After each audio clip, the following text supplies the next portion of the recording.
Ladies and gentlemen, I guess we are ready with our next most awaited session for the morning. Hi.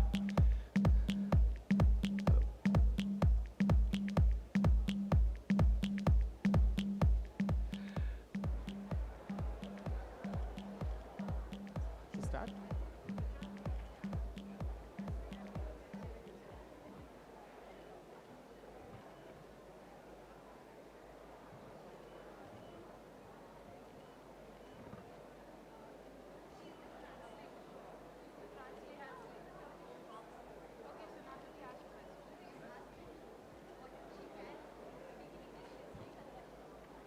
Right, sure. Shall we start?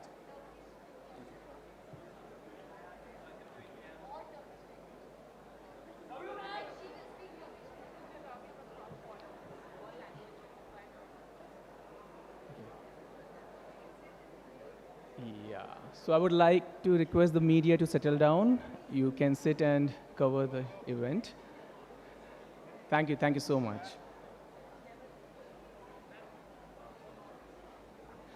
So as you all can see, today we have a truly captivating session lined up for you, featuring three renowned personalities from the entertainment industry and a seasoned moderator. From Bollywood to Turkish drama, that means acting across borders, guys, right? Can we have a big round of applause for the panel today? We have Miss Hande Ercel, Turkish actress.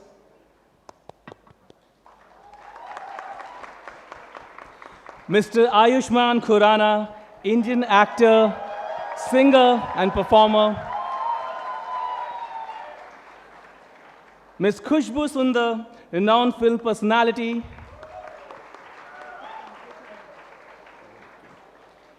We welcome you all on stage. And with our moderator today, Ms. Dilshad Irani, editor, Storyboard 18, Network 18 Media Group. Thank you very much for the introduction, of course, and I will just, before we begin, a quick sort of take on the theme this morning. Given everything that has happened in, of course, the past few years post-COVID, we've seen this massive boom in content that's going across borders. And that essentially is what we're going to talk about here with in representation from Turkey, of course, and from India to massive entertainment markets across the world. And before I begin getting into the thick of the conversation, Ayushmann, I just want to ask you, the 3 COVID years that we had really changed the game. It changed consumption habits, patterns, what we watched, how we watched. Just look back at that time and tell me your experience, not just as an actor, as someone in the entertainment business, but also as a consumer, as a viewer. How was that experience for you? Oh my God, I think this really hastened everything. Entertainment industry, content was ever evolving, but the pace was hastened. In these 3 years, I think what we were supposed to achieve in next 10 years, it happened in just 3 years. And of course, initially there was like dearth of supply. Now there's like overwhelming supply. So we're going through that curve right now. At the same time, I guess we have pushed the boundaries of content. Good is not good enough. I think it should be great. Heightened emotions. If it's a small film, it has to be a banger. And I think this is the time where it's the best time to be an artist and best time to be an Indian as well at the same time. So I really believe in that. So really expectations really changed in those years. And I'm going to ask Hande also this exact same question. Of course, all countries experienced COVID in their own ways, but also in many ways, it was an experience that the world had together. So tell me a little bit about how it changed you as an artist during that time, as well as a viewer of content.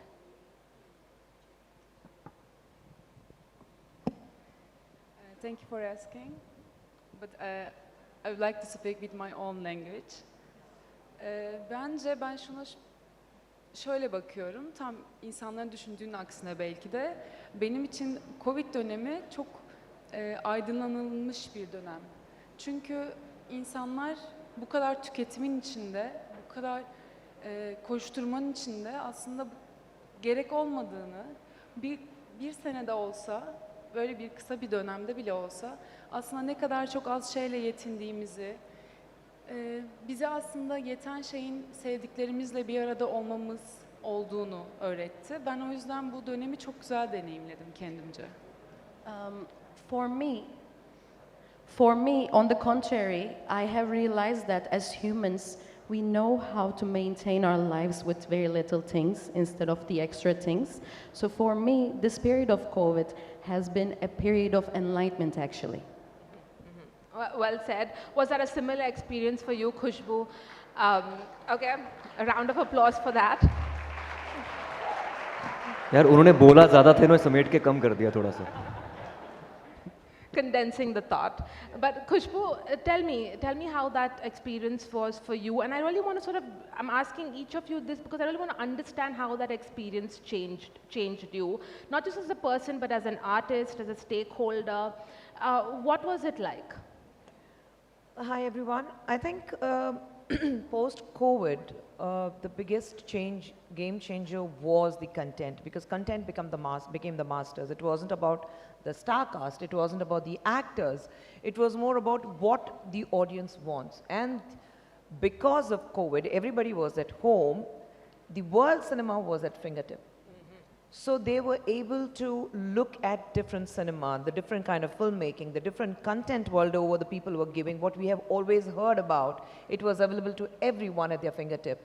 And I think that was the biggest game changer, where people wanted something similar. You cannot today, Indian cinema, you cannot give them anything that is mediocre.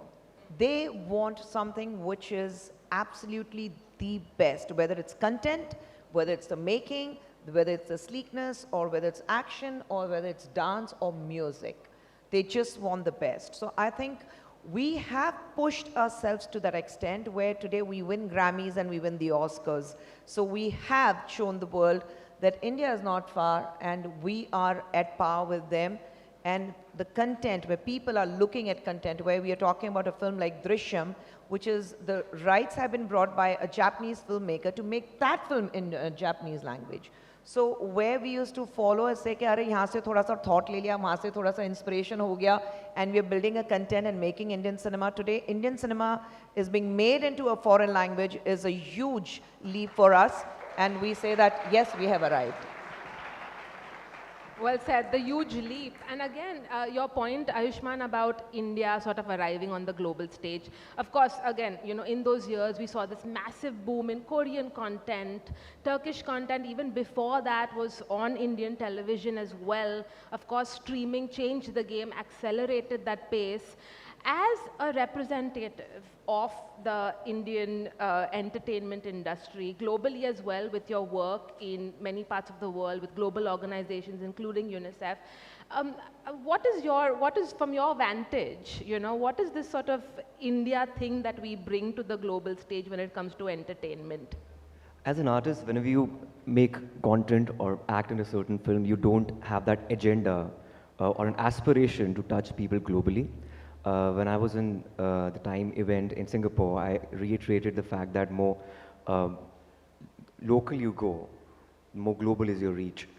So I think when you go rooted and touch the roots and give real stories, then the world is more interested in you.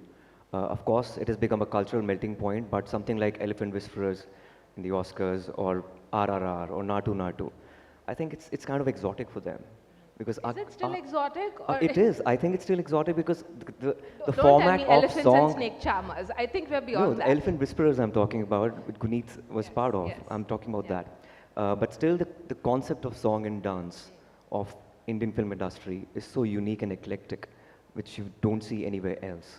But Turkish cinema, for example, I think it's a cultural melting pot where it's Eurasia. It's not just only Europe or only Asia. It's probably more progressive than Middle East and more conservative and traditional than the West. So it has a certain connect with Indian masses.